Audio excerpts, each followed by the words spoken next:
નમસ્કાર, આપ જોઈ રહ્યા છો સ્પાર્ક ટુડે ન્યૂઝ। પાવીજેતપુરના વાવડી ગામે વૃદ્ધ દંપતી પર જીવલેણ હુમલો કરી 2.97 લાખની દાગીનાની લૂંટ ચલાવવામાં આવી છે।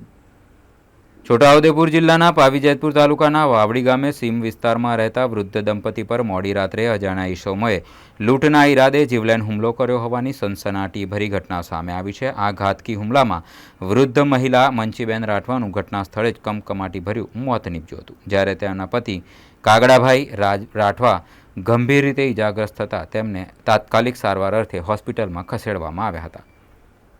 હુમલાખોરોએ મંચીબેનને પહેરેલા ઘરેણામાંથી 1,10,000ની કિંમતની 500 ગ્રામ ચાંદીની હાંસળી, 35,000ની કિંમતની સોનાની બુટ્ટીઓ, 12,000ની કિંમતના પગના ચાંદીના છડા, 10,000ની કિંમતના કાનના વીરલા, નંગ 6 તેમજ 80,000ની કિંમતના 400 ગ્રામ બંને હાથના કડાની લૂંટ કરી હતી। આ ઉપરાંત કાગડાભાઈએ કાનમાં પહેરેલ 50,000ની કિંમતની સોનાની કકડી મળી કુલ 2,97,000ના મુદ્દામાલની લૂંટ ચલાવી હુમલાખોરો ફરાર થઈ ગયા હતા।